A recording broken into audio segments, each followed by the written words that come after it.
The bouquet fell from my hand and scattered petals across the church floor. I hadn't meant to drop it. It slipped when the truth punched me square in the chest.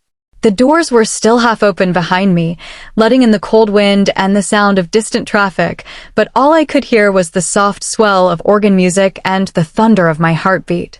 At the front of the church, beneath a stained glass dome that bathed the room in holy colors, my husband stood at the altar, wearing a tuxedo, holding someone else's hand. He wasn't alone. The woman beside him turned slightly, her veil shifting just enough for me to see the smile I knew too well.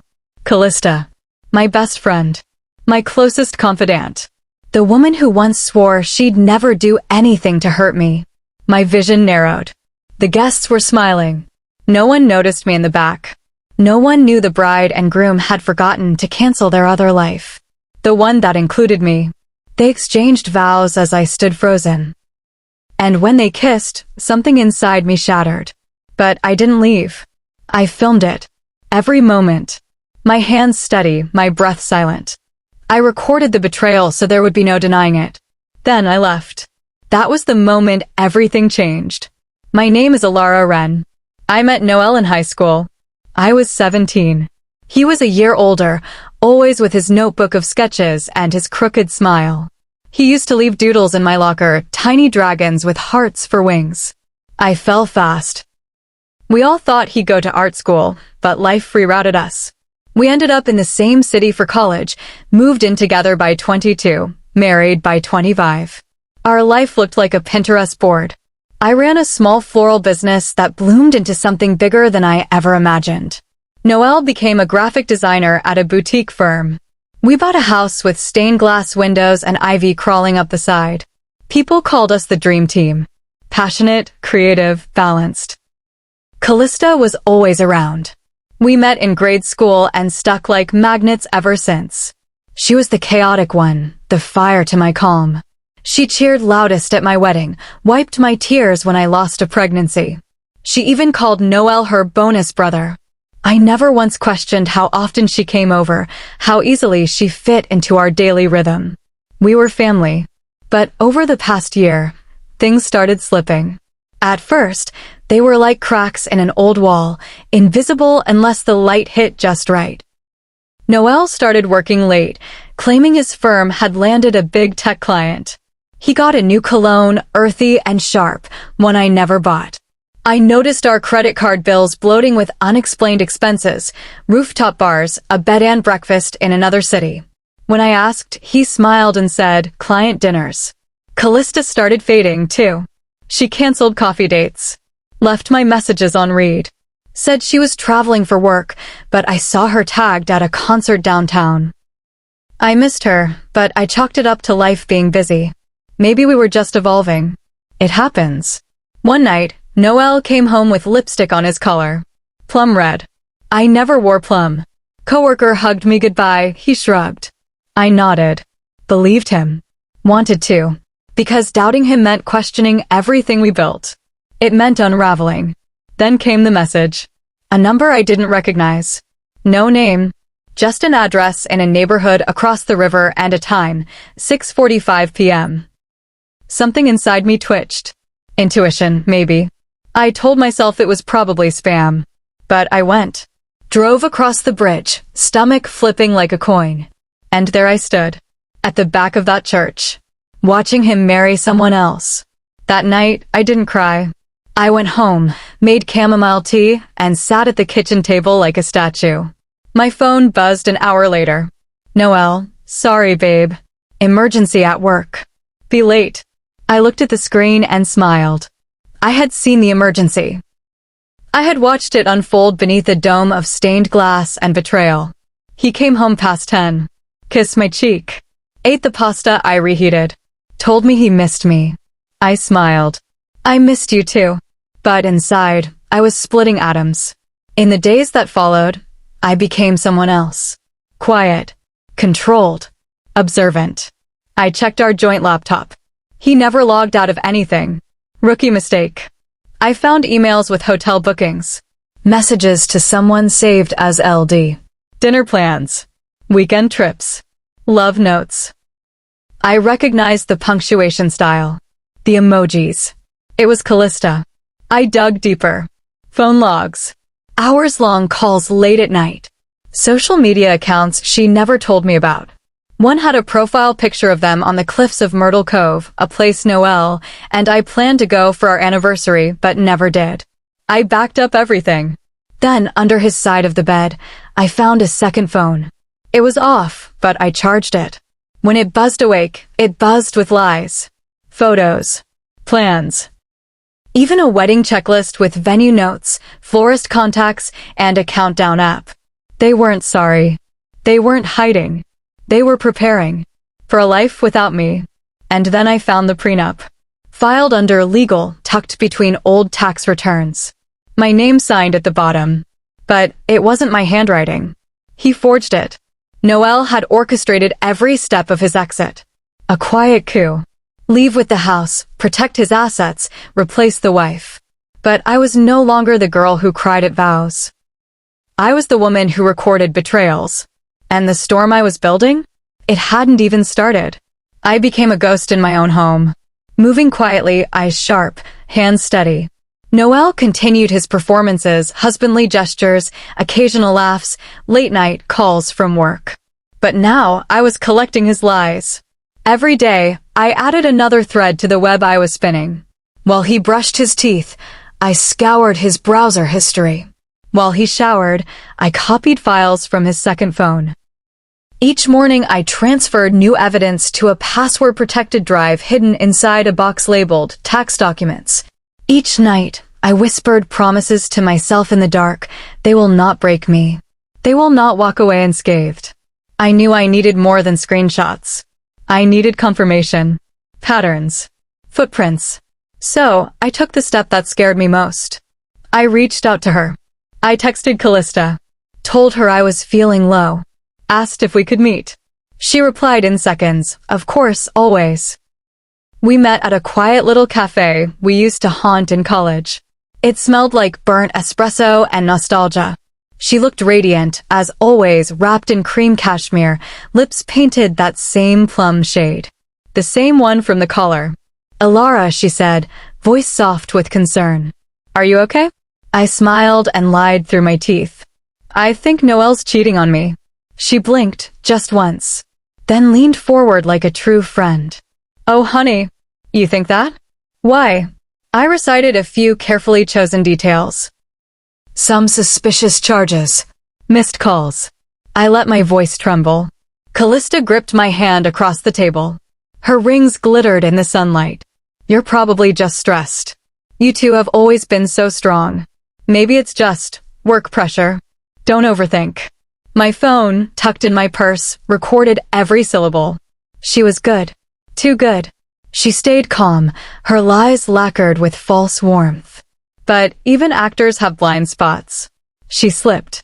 You two didn't go to Myrtle Cove after all, right? She asked casually. I tilted my head. What made you think we were planning to? A pause. She sipped her coffee.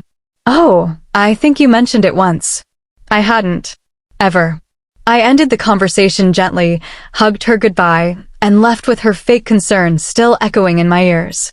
That night, I reviewed the audio. Her voice. Her tone. Her lies. It was all there. And something else lingered beneath her words, not guilt. Not remorse. Power. She wasn't just in love with Noel. She was playing him. I realized then, she wasn't just betraying me. She was manipulating him too. Maybe for money. Maybe status. Maybe just for sport. But it didn't matter. She would regret it. I wasn't going to rage. I wasn't going to scream. I was going to expose them both, and I would do it with surgical precision. 3 days after the cafe meeting, I stopped wearing my wedding ring. It sat quietly in the jewelry box beside a tangle of old earrings and a silver bracelet from our first anniversary. I didn't tell Noel. I just left my hand bare. He didn't notice. His mind was elsewhere. The way he hovered over his phone. The quick taps and swipes. The half-smile he tried to smother when he thought I wasn't looking. Every movement screamed guilt, but he mistook my silence for ignorance. That was his first mistake. I had already found my lawyer. Her name was Melina Crow, sharp, seasoned, unshakable. She met me in a quiet office with glass walls and hard questions. I showed her everything. The forged prenup, the hidden second phone, screenshots, emails, photos. I even played the audio recording of Callista's carefully delivered lies. Melina didn't flinch. You're not just dealing with betrayal. You're dealing with fraud. Possibly conspiracy. I let the words settle. They felt big. Heavy. Like weapons I was learning to wield. She had one recommendation: bring in someone who could uncover more. Someone who wouldn't get caught. Someone who could move in shadows. A private investigator. Enter Jace Mallory. A man with an unassuming face and the kind of energy that made you forget he was in the room. Perfect. I handed him everything I had. Find the rest, I said. While Jace followed their digital trail, I began creating mine. First, a new email address, no real name, no links to my identity. Then, a carefully curated package of evidence. No accusations. Just timelines. Receipts. Screenshots. I sent them anonymously to keep people inside their workplace. Noelle and Callista worked at the same boutique agency, a company with strict guidelines about relationships between staff, especially when one is in a position of influence. Noelle was her superior. Within 48 hours, whispers started circling. Someone from HR reached out to them. They denied everything, of course. Called it gossip. Said it was harmless. But they underestimated how far I was willing to go. The second package I prepared was visual. The wedding video. 36 seconds long. Crisp. Clear. Intimate. I didn't post it online. I sent it to the people who mattered: her boss, his project manager, their family members, Noelle's mother, Callista's sister. No context. No subject line. Just the footage. Then I waited. The house stayed quiet. Noelle started acting strange, paranoid. He double-checked his phone lock, started closing doors when he took calls, flinched when I asked simple questions. I smiled more. I cooked more. I played my part so well, even I started believing it. One night, he snapped. "Have you been going through my stuff?" he asked. Accusation in his voice. I tilted my head. "What are you talking about?" He faltered. Backed off. "Never mind. Just forget it." Too late. The doubt was in him now. I had planted it, nurtured it. He was unraveling. Jace messaged me 2 days later. His findings made my blood run cold. They had a joint bank account. Not secret, but not ours. It was opened 3 months ago under the guise of a business partnership for a startup that didn't exist. They had funneled money into it slowly: trips, dinners, deposits for vendors. It was all in writing. All traceable. But there was more. Callista had been in talks with a real estate agent. They were looking for a place. A townhouse by the lake. The down payment? Pulled from our joint funds. Money I had earned. Melina was thrilled. "This is a case built on bricks of evidence," she said. I had what I needed to crush them. But I wasn't done. I wanted the world to see them the way I did. One betrayal at a time. It started small. A coworker of hers got the video. A week later, her clients began pulling out of projects. She lost a contract with a major brand. Then she was quietly let go. Noelle wasn't faring better. HR launched a formal investigation. His upcoming promotion vanished. His team was reassigned. He tried to stay calm, but I could see it. The sweat behind the collar, the restless pacing. One night, I watched him sit at the kitchen table with his head in his hands. He hadn't touched dinner. The mask was cracking. He looked up, eyes red. "Do you think I've changed?" I smiled. "I think you're exactly who you were always meant to be." He blinked. He didn't understand. But soon he would. It didn't take long for the ground to split beneath them. After Callista's termination, the whispers turned into a storm. Clients she once counted as friends stopped returning her emails. Rumors twisted through the agency like wildfire. There was no official statement, only silence and a swift scrubbing of her name from the company website. Noelle fared even worse. The internal review at his firm turned up everything. Expense reports that didn't match project timelines. Late-night bookings disguised as business travel. A pattern of deception. They couldn't prove everything, but they had enough. Enough to remove him from his lead position. Enough to tarnish his name. When he came home that evening, he didn't speak. He walked in, dropped his keys, and went straight to the liquor cabinet. He drank without making eye contact. "I lost the big account," he finally said. "They're restructuring. Might be layoffs." I nodded, setting down my tea. Tough break. He glanced at me like he was trying to read my face, but I gave him nothing. I had perfected the art of stillness. Meanwhile, I was working with Melina and Jace to prepare for the legal onslaught. The forged prenup was our cornerstone. Melina brought in a forensic handwriting analyst who confirmed what we already knew. The signature wasn't mine. In fact, it didn't even pass as a decent imitation. From there, we followed the money. Every stolen dollar. Every joint purchase made for a future I was never meant to be part of. Vacations, engagement rings, deposits. Jace compiled it all in a report the size of a novella. Every photograph, receipt, and transfer printed and tabbed.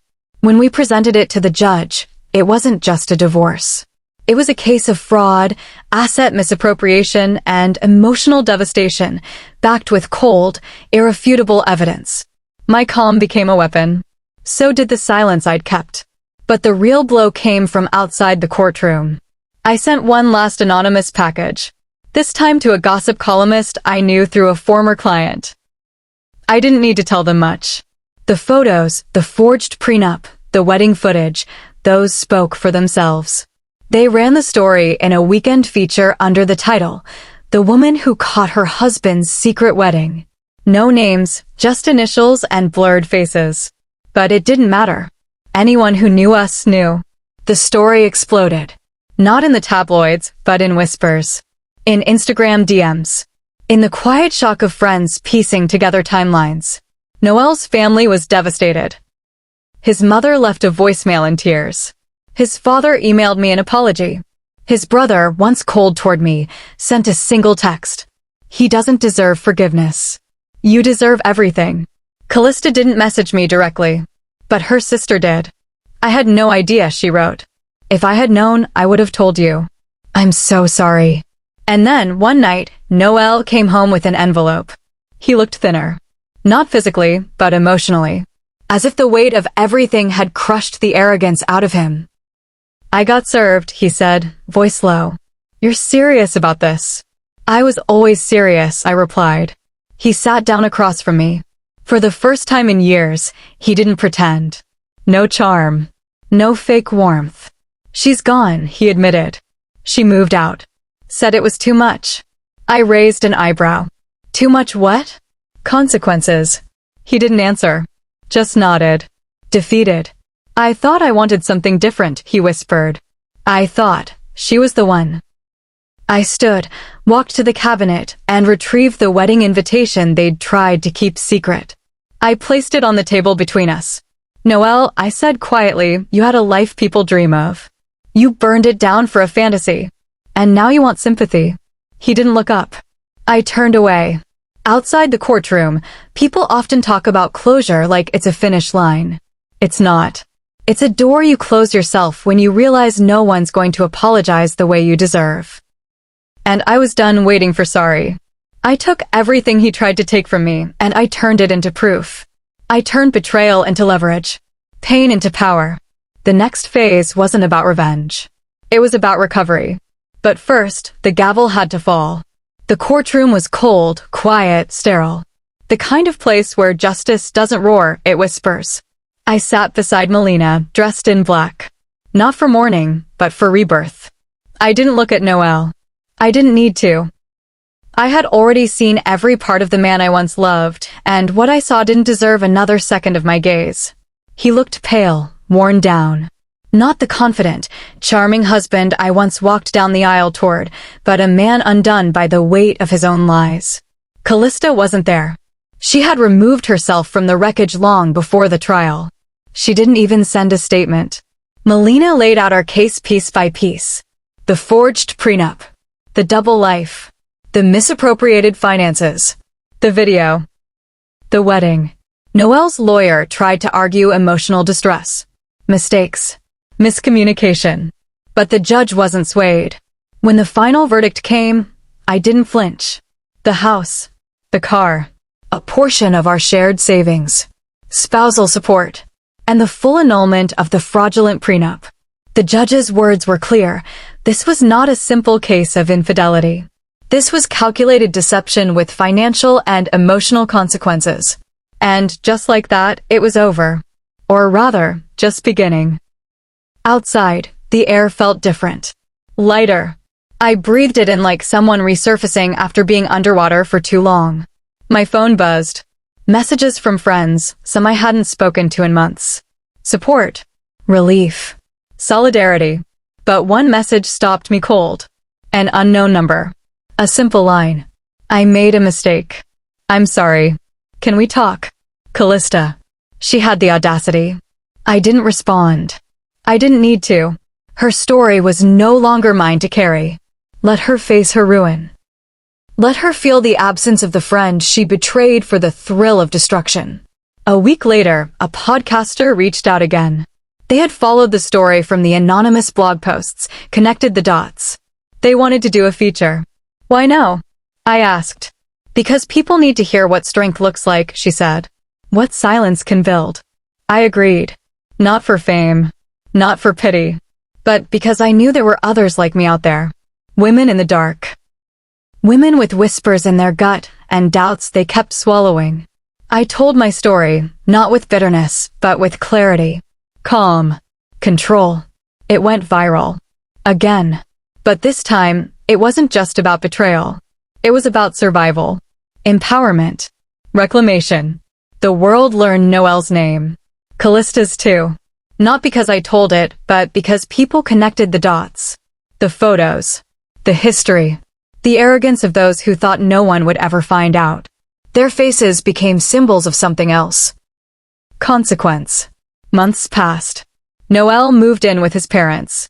The same house where we first kissed under the porch light.